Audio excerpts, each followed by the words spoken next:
Support comes from the Missouri Forest Products Association, committed to conservation and careful management of the state's forests to make them more resilient and better habitats for wildlife. ChooseWood.com. Welcome to St. Louis on the Air. I'm Sarah Fenske. What was that streaking across the sky last night? Around 9 p.m., many residents of O'Fallon, Missouri heard a loud boom. Karen Schutman was one. It was so weird. We heard it and we looked at each other and thought, what the heck was that? And at first we thought it was in the house. That's how close it sounded.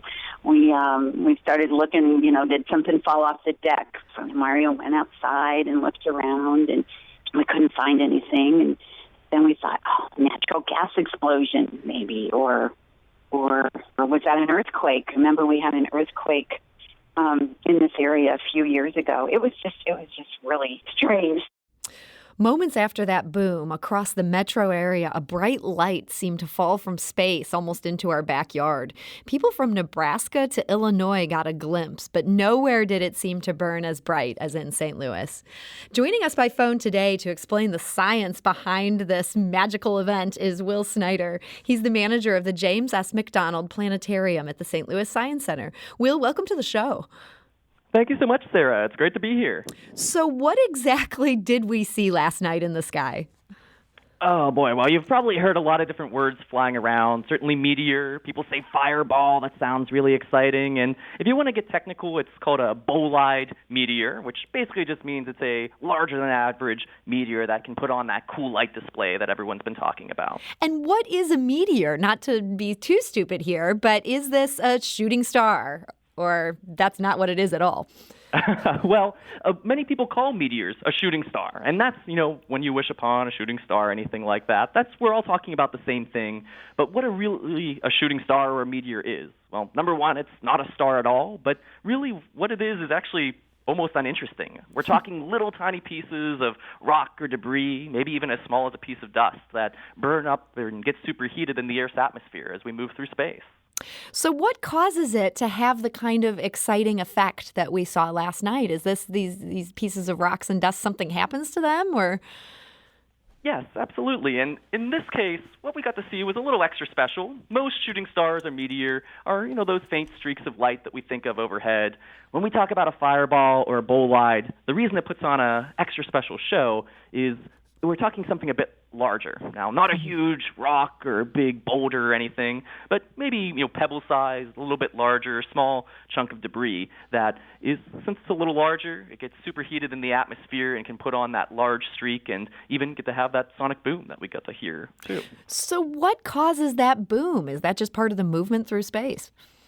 Yeah, so the one thing we want to remember is, right now, we're all moving. As the Earth is turning and as we're orbiting in our orbit around the sun and the solar system, we're always moving here. And the Earth, at predictable times throughout the year, will pass through trails of debris left behind from rocks or asteroids and mostly comets that left behind a little bit of trail of debris for us to pass through. And as we move through it, we're traveling fast. And the speed of sound is a little over 700 miles per hour, but an average meteor that comes through our atmosphere can be traveling thousands of miles per hour, leading to breaking the sound barrier and those big booms that people heard. So what would account for hearing it in, say, O'Fallon, but maybe not in other parts of the St. Louis area?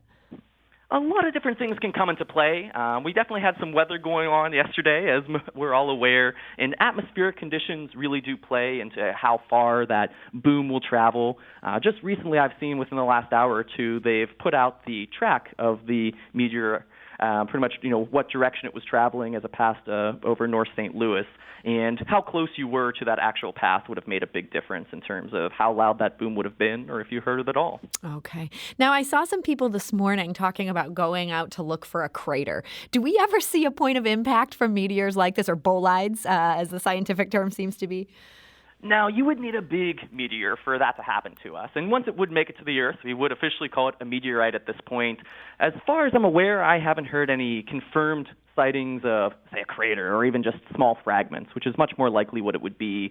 From everything that I've seen, the display we saw last night really wouldn't have been something big enough that you'd have this big impact crater on the ground or anything that we would be worried about. Historically, is that something that has ever happened because one of these meteors becomes a meteorite, hits the Earth? And certainly that is true. I mean, just looking at our moon, our close neighbor up in the sky, we can see lots of impact craters in the past, most of which are relatively old. If you go back in time, the early solar system was a shooting gallery with, rocks and meteors flying around.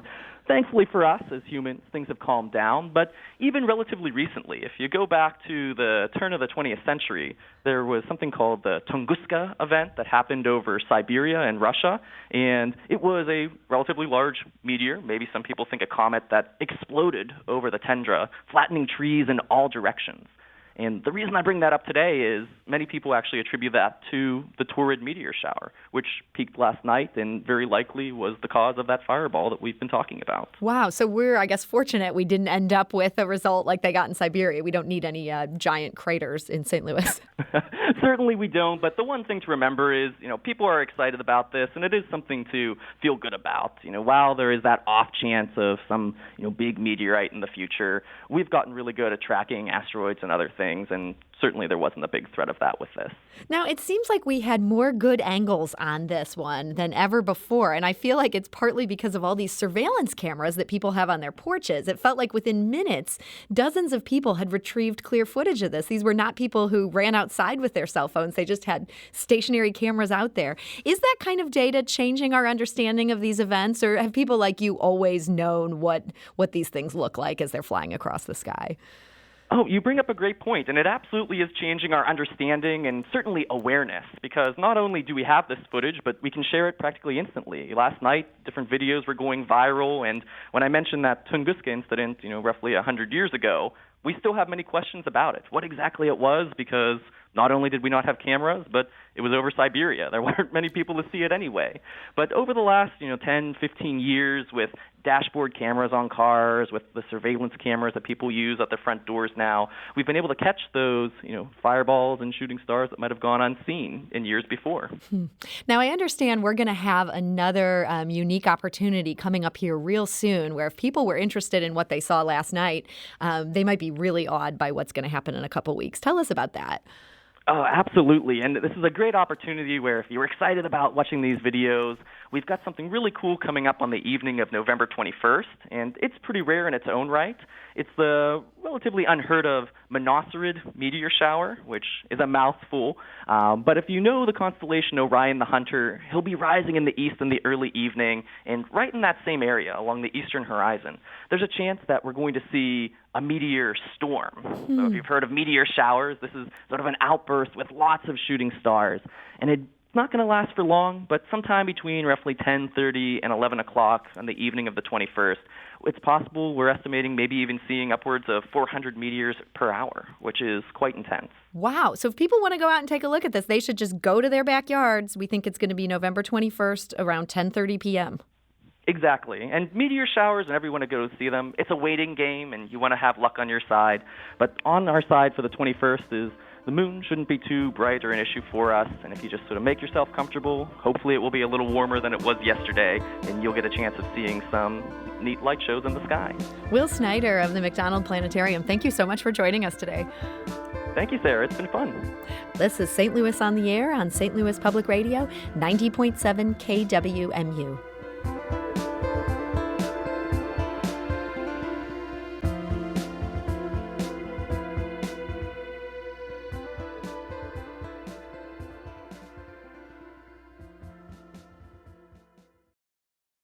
Support comes from the Missouri Forest Products Association, committed to conservation and careful management of the state's forests to make them more resilient and better habitats for wildlife. ChooseWood.com.